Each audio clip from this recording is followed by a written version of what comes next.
ஆனால் என்னதான் வேத வசனம் இருந்தாலும் விசுவாசம் இருந்தாலும் ஜெபம் இருந்தாலும் ஒரு சந்தேகம் ஒன்று இருக்குது. என்னன்னு கேட்டிங்கன்னா, விசுவாசம் இல்லாமல் ஜெபம் பண்ணி எப்படி ஜெயிக்க முடியும்? இப்போது இந்த கேம்ப் நடத்துறதுக்கு என்ன பண்ணீங்க? ஜெபம் பண்ணீங்களா? முடிக்கும் போது ஜெபம் பண்ணுறீங்களா? எவனா வியாதி வந்தால் ஜெபிக்கிறீங்களா? செத்து போனவனை அடக்க பண்ணாலும் ஜெபம் பண்ணுறீங்களா? இப்படி ஜெபம் நிறைய இருக்குல்ல.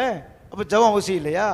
ஆவிக்குரிய வாழ்க்கைக்கு ஜெபந்தான் அவசியம் அப்படின்னு டீம் சொன்னாலும், அப்படி ஜெபிச்சாலும் நமக்கு விசுவாசம் இல்லாமல் ஜெபிச்சா அது பிரயோஜனம் இல்லை. அதனால் விசுவாசம் தான் பெருசுன்னு சொல்லிட்டு நான் அப்படித்தான் பேச போகிறேன்னு சொல்லிட்டு மோகனூர்லேருந்து விசுவாசத்தை எடுத்துட்டு நம்பிக்கையோட பேகை தோளில் போட்டு குடும்பத்தோடு கிளம்பி வந்த அம்மா சசிரேகா அவங்க பேசுவாங்க.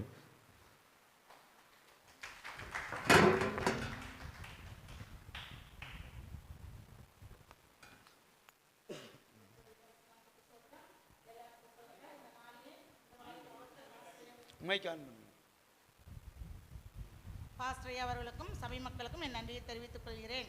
பைக்கு வாக்கிட்டு வைங்க விசுவாசத்து. இதனால் ஜபத்தை பற்றி பேசினாங்க, வேத வசனத்தை பற்றி பேசினாங்க. நான் வந்து விசுவாசத்தை பற்றி பேச வந்திருக்கிறேன். பேசுங்க பேசுங்க பேசுங்க. இதனால் நான் வந்து விசுவாசம் இல்லாமல் எதையுமே செய்ய முடியாது. விசுவாசமானது நம்பப்படுவர்களின் உறுதியும் காணப்படாதவர்களின் நிச்சயமாய் இருக்கிறது. விசுவாசத்தினால் ஜெபத்திலே எவைகளை கேட்கிறீர்களோ அவைகளை பெற்றுக்கொள்வீர்கள் அப்படின்னு சொல்லுது.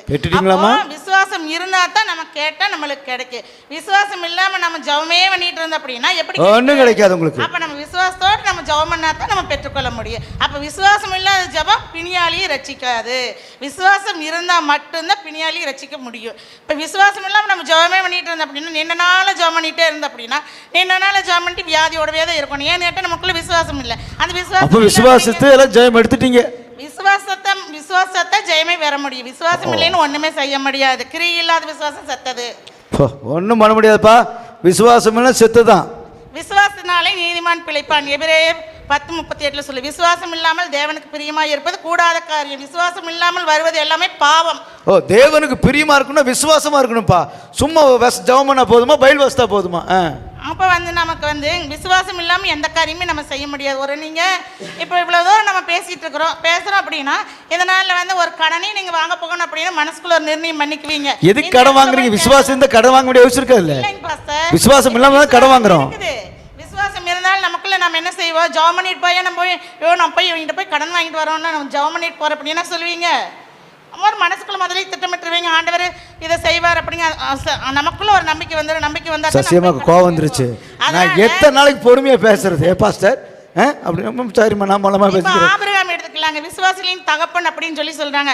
அவர் விசுவாசிகளின் தகப்பன் சும்மாவே அவருக்கு அந்த பேர் வந்துருச்சா?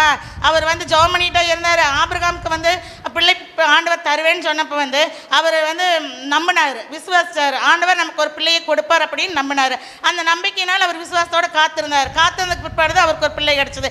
அப்போ அவர் வந்து போய் உட்காந்துட்டு, ஆண்டவர் எனக்கு பிள்ளை தரேன்னு சொன்னீங்களே, இன்னும் தரலையே அப்படின்னு சொல்லி ஜெபம் பண்ணிட்டு உட்காந்துட்டு இருந்தாரு. இல்லை பைபிள் எடுத்து வேதம் வாசிச்சுட்டு இருந்தாரு. அப்போ அந்த காலத்துல பைபிள் வசனம் இருந்துச்சா? எதுவுமே கிடையாது. நீங்க அந்த காலத்துல இருந்தீங்களா? பாத்தீங்களா? இல்ல அப்படி கேட்பாங்க சொன்னாங்க. அப்ப வந்து ஆபிரகாம் வந்து விசுவாசத்தோட காத்திருந்தனால ஒரு குழந்தையை பெற்றுக்கொண்டது மட்டும் இல்லாம ஆண்டவர் சொன்ன உடனே போய் பலியிடு அப்படின்னு சொல்லி சொல்றாரு. அப்ப அவர் வந்து விசுவாசார். என்ன நினைச்சாரு? நாம இந்த காலமா இருந்த 1000 கேள்வி வர ஆண்டவர் ஒரு குழந்தையை கொடுத்தாரு, கொண்டுட்டு போய் பலியிடுன்னு சொல்றாரு. நான் என்ன செய்வேன் அப்படின்னு சொல்லி போட்டு பக்கத்து வீட்டுல இன்னும் இருக்கிற வீட்டுல எல்லாம் போய் சொல்லிட்டு வந்துடுவோம். உடனே உட்காந்து அழுவோம், எல்லாமே செய்வோம். ஆனா அந்த நாள்ல வந்து ஆபிரகாம் என்ன செஞ்சாரு? மனைவிட்டு கூட சொல்லாம உடனே பிள்ளையை கூட்டிட்டு போய் அங்க போய் பலியிட போறாரு. ஆனா பலியிட போறதுக்கு முன்னாடி அங்க இருக்கிற வேலைக்காரங்கிட்ட என்ன சொல்லிட்டு போனாரு? கர்த்தர் பார்த்துக்கொள்வா, நான் பிள்ளையாண்டவனோட திரும்பி வருவேன் அப்படின்னு. அப்ப அந்த நம்பிக்கை இருந்ததுனாலதான் அவர் வந்து அந்த பிள்ளையோட கூட வந்தார். இல்ல அப்படின்னா அவருக்கு அந்த நம்பிக்கை இல்லை அப்படின்னா விசுவாசம் வேணும் உங்களுக்கு. அவருக்குள்ள இருந்தது. ஒப்பு கொடுக்க விசுவாசம் வேணும் இல்ல? அந்த விசுவாசம் அவருக்குள்ள இருந்ததுனாலதான் அவர் விசுவாசிகளின் தகப்பன். அதனாலதான் அவர் வந்து நீதிமான் என்ன எண்ணப்பட்டார். அதே போல வந்து ஈசாக்கு பார்த்தீங்க அப்படின்னா மழையே இல்லை, மழையும் இல்லை, ஒண்ணுமே இல்லை. மழையே இல்லாத காலத்துல அவர் விதை விதைச்சார். அந்த விதையை வந்து 100 மடங்கு பலன் வந்தது அப்படின்னு எப்படி வந்துச்சு? அவர் நம்பிக்கையோட தான் விதைச்சார். தெரிய மாட்டேங்குது. நமக்கு 100 மடங்கு பலனை தருவார். எல்லா பக்கம் மழையே இல்லை, பஞ்சகாலம். அந்த பஞ்சகாலத்தில் விதைச்ச விதைய 100 மடங்கு பலன் வந்தது அப்படின்னா அவருக்குள்ளே இருந்த விசுவாசம், அந்த விசுவாசத்தினால 100 மடங்கு அவருக்கு பலன் வந்துச்சு. அதே போல் பார்த்தீங்க அப்படின்னா எலிசாவை எடுத்துக்கிட்டீங்க அப்படின்னா அவர் 3 வருஷம் 6 மாதம் வானத்தை அடைச்சி வச்சுட்டாரு. அவருக்குள்ளே இருந்த நம்பிக்கையினால் ஆண்டவர் ஜெபம் பண்ணாரா? எதுவுமே செய்யலையே. ஒரு நம்பிக்கையினால சொன்னார், என் வார்த்தை இல்லாமல் 3 வருஷம் 6 மாதம் மழை பெய்யக்கூடாது அப்படின்னு சொல்லி சொன்னார். அப்போ அதே போல் 3 வருடம் 6 மாதம் மழை பெய்யாம வானத்தை அடைச்சி வச்சிருந்தாரு. அப்போ பாருங்க, அவருக்குள்ள ஒரு நம்பிக்கை, ஒரு விசுவாசம் இருந்துச்சு. நாம எல்லாத்துக்கும் டைம் கொடுத்துருக்கிறேன் அப்படின்னு அவரு அடைச்சி வச்சிருந்தார். அதே போல யோசுவா பாருங்க, போர் நடந்துட்டு இருக்குது. அந்த போர் முகத்தில் போய் யோசுவா ஜெபம் பண்ணிட்டு இருந்தாரா? எதுவுமே செய்யல. ஜெபம் பண்ணாரா இல்லை வேத வாசிச்சாரா? எதுவுமே செய்யல. ஆனா அவர் என்ன செஞ்சார்? போய் சூரியனையும் சந்திரனையும், சூரியன் அயலோன் மேலும் சந்திரன் கிபியோன் மேலும் இல்லம்மா. இங்க நம்ம கவனிக்கணும், வசனத்தை வேதம் வாசிக்கல நீங்க.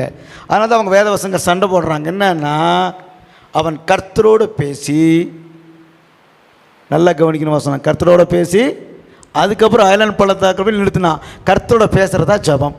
சரி சொல்லுங்க. இப்போ புதிய ஏற்பாட்டுக்குள்ள அப்படின்னா அந்த பெரும்பாடுள்ள ஸ்திரீ பார்த்தீங்க அப்படின்னா, அந்த பெரும்பாடுள்ள ஸ்திரீ ரொம்ப நாட்கள் 12 வருஷம் அந்த பெரும்பாடுனால பயப்பட்டு, பெரும்பாடுனால உபத்திரவப்பட்டு இருக்கிறாங்க. அந்த பெரும்பாடு உள்ளவங்களுக்கு அவங்க ரொம்ப கஷ்டப்பட்டு இருக்கிறாங்க. ஆனால் ஏசாமி வாராங்க அப்படின்னு சொன்னோடனே அவருடைய வஸ்திரத்தின் தொங்கலையாவது நான் தொட்டு சுகமாகணும் அப்படின்னு சொல்லி போட்டு அந்த அம்மா வாராங்க. தொட்டு சுகமாகணும் அப்படிங்கிற அந்த நம்பிக்கையில் அவங்க கஷ்டப்பட்டு அந்த தொங்கலை தொடுறாங்க. அப்போ அவங்களுக்குள்ள ஒரு விசுவாசம் இருந்துச்சு, எப்படியாவது நான் அந்த தொங்கலை போய் தொட்டேன்னா நான் சுகமாகிடுவேன் அப்படிங்கிற அவங்களுக்குள்ள நம்பிக்கை இருந்துச்சு. அந்த 12 வருஷம் அவங்க ஜெபம் பண்ணாமல் இருந்திருப்பாங்களா? வேத வாசிக்காமல் இருந்திருப்பாங்க, எல்லாமே செஞ்சுதான் இருப்பாங்க. ஆனால் நம்பிக்கை இல்லாத ஜெபம் ஒன்றுமே கிரி இல்லாத ஒன்றுமே செய்யாது. அது விசுவாச பிள்ளைங்க வார்த்தை கவனிக்கிறது இல்லை, அட்டிச்சு 10 நிமிஷம் அவங்க விசுவாசத்தோடு இருந்தாங்க. அப்போ ஆண்டவரே சொல்றாரு, ஏசப்பாவே சொல்றார், உன் விசுவாசம் உன்னை ரட்சித்தது அப்படிங்கிறாரு. உன்னுடைய விசுவாசம் தான் ரட்சிக்கு. நான் நம்பினாத்தான் அந்த விசுவாசம் தான் ரட்சிக்கும் அப்படின்னு சொல்லி சொல்றாரு.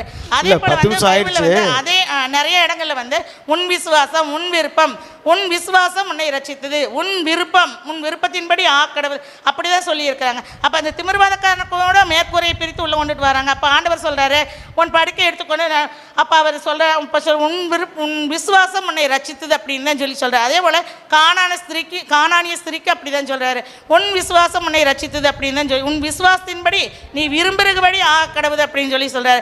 இப்படி விசுவாசத்துக்கு நம்ம சொன்னா நிறைய சொல்லிட்டே இருக்கலாங்க, நிறைய சொல்லிட்டே இருக்கலாம். டைம் 10 நிமிஷம் மேல. அதே போல யோசேப்பு பாருங்க, யோசேப்பு எகிப்து தேசத்துல எகிப்து தேசத்துல இருக்கிறாரு. ஆனா அந்த எகிப்து தேசத்துல அவர் மரிச்சு போறாரு. ஆனா அங்க அடக்கம் பண்றாங்க. அடக்கம் பண்ணாலும் அவர் விசுவாசத்தினால என்ன சொல்றாரு, அங்க இருக்கிற அவங்களுடைய பிள்ளைகள், அவங்களுடைய அண்ணன் தம்பிகளுக்கு, சொந்த பந்தங்களுக்கு என்ன சொல்றாரு, என் எலும்புகளை இங்க வைக்காதீங்க, நாம கானான் தேசத்துக்கு போயிடுவோம், அந்த இடத்துக்கு என்னுடைய எலும்புகளை கொண்டுட்டு போயிருங்க அப்படின்னு சொல்லி சொல்றாரு. அப்போ அவர் விசுவாசார். அப்படி இந்த நாள்ல விசுவாசத்தினால உலகத்தை ஜெயித்தார்கள். விசுவாசத்தினால கடுகளவு விசுவாசம் இருந்தா போதும், மலையை பார்த்து பெயர்ந்து சமுத்திரத்தில் தள்ளுண்டு போ அப்படின்னு சொன்னா தள்ளுண்டு போகும் அப்படின்னு சொல்லி சொல்றாரு. அப்ப விசுவாசம் இல்லாம நம்ம எதையுமே விசுவாசிக்கிறவர்களால் நடக்கும் அடையாளங்கள் யாவன அப்படின்னு சொல்லி ஜெபத்தினால் நடக்கும் அடையாளங்கள் யாவன அப்படின்னு ஒன்றும் சொல்லலை. அதே போல ஆவியின் கனிகள் 9 விசுவாசத்தான் சொல்லி இருக்கிறாரு. அப்ப எல்லாத்துக்குமே விசுவாசம் இருந்தா தாங்க எதையுமே நம்ம செய்ய முடியும். நம்பிக்கை இல்லை அப்படின்னா ஒண்ணுமே செய்ய முடியாது. இதோட என் உரையை முடித்துக்கோ. கத்திர சுனாமியே ஓஞ்சு முடிச்சுமா இருக்குது.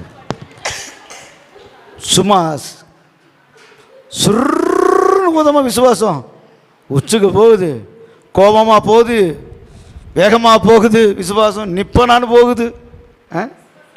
விசுவாசத்தை நிறுத்து, உன் விசுவாசம் போதுன்னா போதும், நிற்க மாட்டேன், என் விசுவாசம் பெரிது அப்படின்ட்டு விசுவாசத்தை குறித்து பேசி இப்போ 2 பேர்த்துடைய காரியங்களை பார்க்கும்போது ஜெபம் பண்ணவங்க விசுவாசம் போய் ஜெபம் பண்ணலாமா வேண்டாவா அப்படின்னு ஒரு சோர்ந்து போகும்போது இந்த வேதவசனம் பாவம் பெரியன் கையில் அகப்பட்ட முள்ளு போல நம்ம ஆளுகிட்ட மாட்டிட்டு படாது பாடுபடுது, அட்டி நொறுக்குறாங்க வேதவசனத்தை. ஆனால் வேதாகம் என்ன சொல்லுதுன்னா, நன்றாய் கவனித்து பார்ப்போமானால் நல்ல ஒரு அருமையான பாயிண்டெல்லாம் சொன்னாங்க. விசுவாசத்தினால் உலகத்தை ஜெயித்தார்கள்.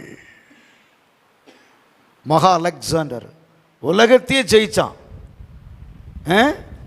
கடைசியில் பேப்பர் பேன் கையை விரிச்சிட்டு போயிட்டான். விசுவாசத்தினால உலகத்தையே ஆண்டான்.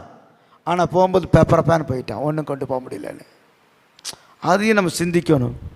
அதே போல் விசுவாசம் என்ன காரியத்தை செய்யும் தெரியுமா? ஒரு வாழ்க்கை அமைச்சு தரும், ஒரு எதிர்காலத்தை திட்டமிடும். ஆபிரகாம் தேவனை விசுவாசித்தபடினாலே அவன் சிநேகிதன் எனப்பட்டான், தேவனுடைய சிநேகிதன் எனப்பட்டான் அப்படின்னு சொல்லி வேத வசனங்கள் அதிகமான உதாரணங்களை வந்து சசியவங்க நல்லா பேசினாங்க.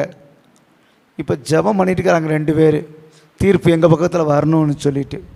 அதனால் டைமெல்லாம் ஆயிடுச்சு, தயவு செய்து டென்ஷன் ஆக்கிறாதீங்க, சீக்கிரம் முடிச்சிருங்கன்னு 2 பேரும் இடக்கால அவங்களும் மோதிட்டு இருக்கிறாங்க. எங்கள் ஜபத்துக்கு என்ன பண்ணுறது, கண்மலை ஜபக்குழு ஜபம் நாங்கள் எப்படி பண்ணுறோன்னு. அந்த ஜபக்குழு ஒரு ஜபம் பண்ணிருக்கு, எங்கள் குரூப்பு தான் ஜெபிக்கணும் ஜெயிக்கணும் அப்படி ஒரு ஜபம் இருக்குது. ஆனால் விசுவாசத்தை குறித்து சோர்ந்து போயிடக்கூடாதுன்னு சப மக்கள்லாம் ஜெபிக்கிறாங்க. எங்கள் விசுவாசம் ஒளிந்து போகாதபடி எங்கள் விசுவாசத்தை வர்த்திக்க பண்ணோம் அப்படின்னு ஜெபிச்சிருக்கிறாங்க.